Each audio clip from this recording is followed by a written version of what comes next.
Bagaimana caranya mendapatkan sesuatu yang lebih mahal, lebih bernilai dari emas, berlian, atau apapun di dunia ini yang lebih mahal tadi itu, gitu. Sesuatu yang mahal nilainya. Bagaimana cara mendapatkan sesuatu yang saya sebutkan tadi itu? Bagaimana caranya? Oke, simak videonya sampai habis.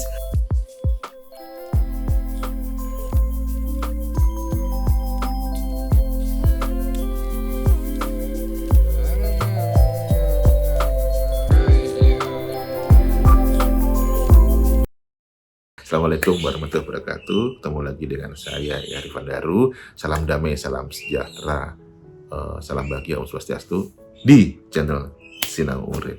Ya, oke. Jadi channel ini tuh membahas, kita sebenarnya nggak bahas tentang teori atau apapun. Kita cuman setahu saya, yang saya juga nggak tahu apa-apa sebenarnya. Cuman mungkin ada sesuatu yang bisa di-share di sini yang mungkin bisa menjadi menarik dan relate dengan pengalaman teman-teman yang kebetulan menemukan video ini.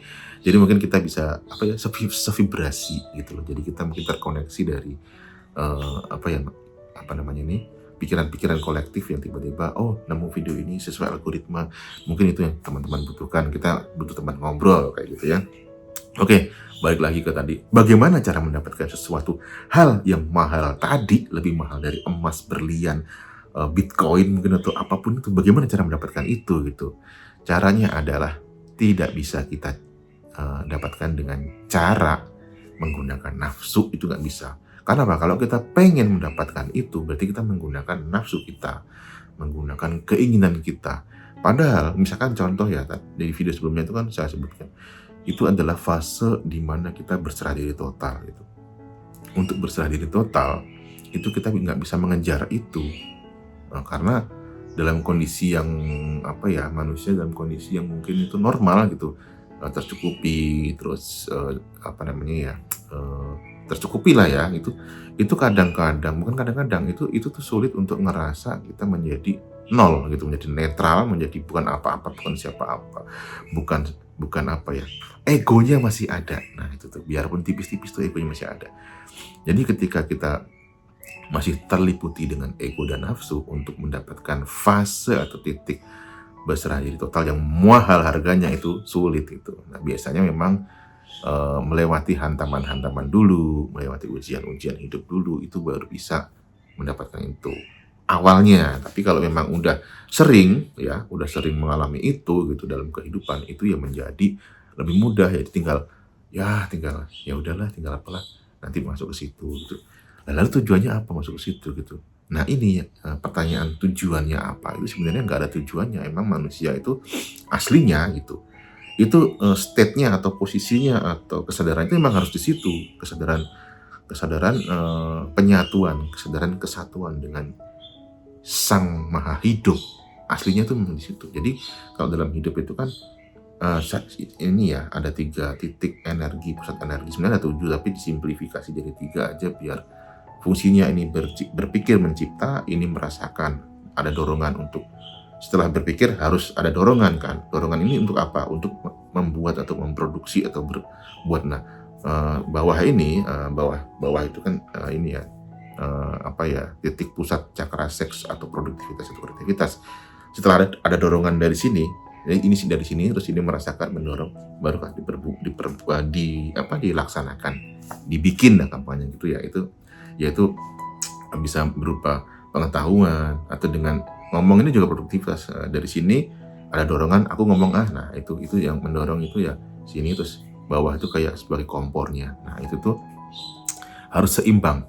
Nah ketika itu seimbang, itu kita berada di level produktivitas sebagai manusia gitu. Produktivitas itu nggak berarti memproduksi barang ya, bisa pengetahuan, bisa benda, barang, atau mungkin sesuatu yang ada gunanya buat kehidupan, kayak menanam pohon misalkan, atau menyiram tanaman atau apa, itu kan produktivitas juga gitu. Nah ketika di situ kesadaran kita itu kesadaran sebagai manusia yang berbuat saat itu, menyadari aku di sini berbuat saat ini, termasuk makan, termasuk belajar, termasuk ngomong.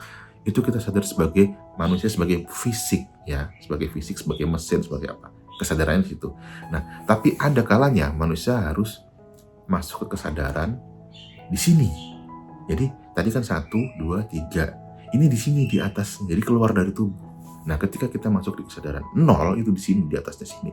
Itu kita masuk di kesadaran ketuhanan atau dimensi ketuhanan yang mana ini udah nggak ada gitu ya. Itu kan mahal banget tuh untuk mencapai situ. Itu mahal banget itu tuh. Jadi kalau misalkan bagaimana cara mendapatkan itu? Kita nggak bisa mencarinya, nggak bisa mendapatkannya kecuali ditarik oleh yang maha memberi hidup itu. Gitu. Tapi kita bisa mencapainya, maksudnya menuju ke sana itu bisa. Gitu. Misalkan contoh ya, untuk awal-awal tadi itu ya dengan cara ujian dan cobaan itu kan. Nah itu kan udah, misalkan gampangannya gitu, udah aku gak kuat ya Allah aku pasrah kan macam, ya Tuhan aku gini. Nah itu tuh naik tuh. Nanti ketika kita mengungkapkan aku pasrah, aku berserah, aku serahkan semua kepadamu, itu kan di sini ya lama-lama naik di sini.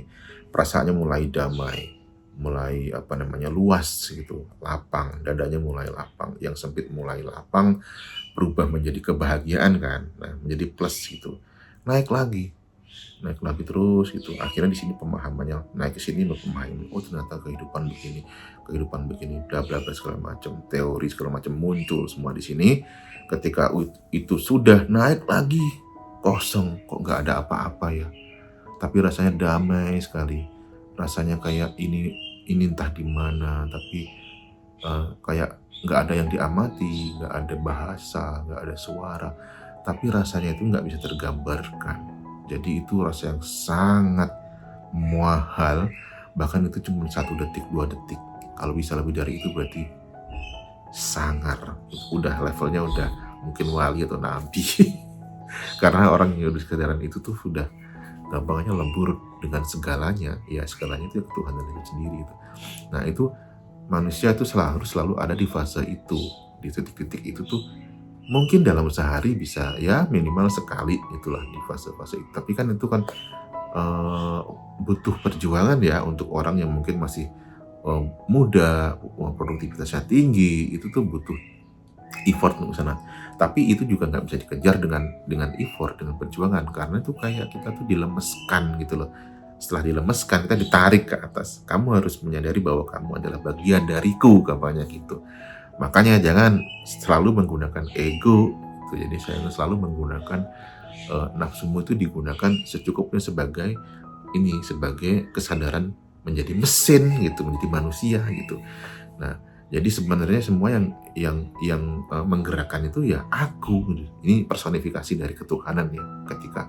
Ketika ketuhanan itu berbicara itu dengan bahasa seperti itu gitu. Jadi kalian itu hanya aku percikan gitu, percikan ruh. Nah, semuanya aku yang menjalanin, tapi sadar bahwa kalian itu adalah bagian dariku yang menjalankan segalanya, mengalami kenyataan-kenyataan ini gitu. Dan kesadaran itu muncul ketika di sini, dari bawah kecewa, naik jadi damai, jadi pengetahuannya muncul. Setelah pengetahuan, iya ya, ternyata begitu ya, naik lagi kosong, lepas. Nah, kamu baru sadar kan kalau aku ini ada kamu adalah bagianku, sekarang kamu ngerasain bla bla bla. Personifikasinya bahasa manusianya seperti itu gitu. Nah itu balik lagi, bagaimana caranya mendapatkan sesuatu yang mahal itu?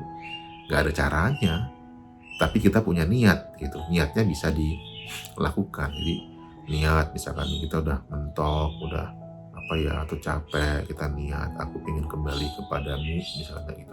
Nah kata-kata ini aja tuh udah tersugesti oleh manusia saat ini ya, kembali kepadamu tuh mati gitu, tapi mati dalam hidup gitu. Jadi mematikan diri, menolkan diri ketika kita masih hidup.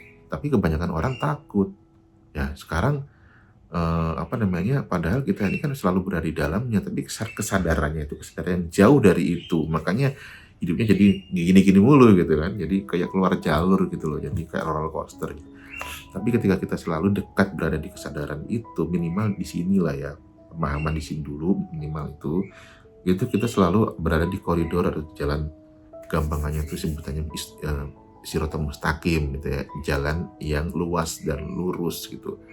Jadi itu juga pemanaannya luas ya, jadi nggak cuma mengikuti norma-norma itu enggak seperti itu, tapi lebih ke pemahaman yang luas. Jadi kan luas sirtul mustaqim itu juga luas, pandangan kita luas, akhirnya menjadi bijaksana menjadi rahman rohim dan segala macam. Nah setelah itu paham, barulah kita dikasih hadiah, ditarik. Oke, kamu udah paham ini kan, aku tarik jebret biar kamu merasakan nikmatnya lebur denganku, kayak gitu-gitu. Nah setelah itu paling balik lagi ke bawah, terus ke bawah. Nah ketika balik lagi ke paling bawah, kita melakukan segala sesuatu dengan sadar sebagai manusia. Nggak ada ini buat besok, atau kemarin aku kecewa, itu udah hilang semua. Gitu. Mahal kan itu? Sangat mahal. Oke, gitu aja. Semoga ini juga seru, sebagai bahan renungan, sebagai bahan kita ngobrol. Oke, assalamualaikum warahmatullahi wabarakatuh. Salam damai, salam sejahtera, Om Swastiastu.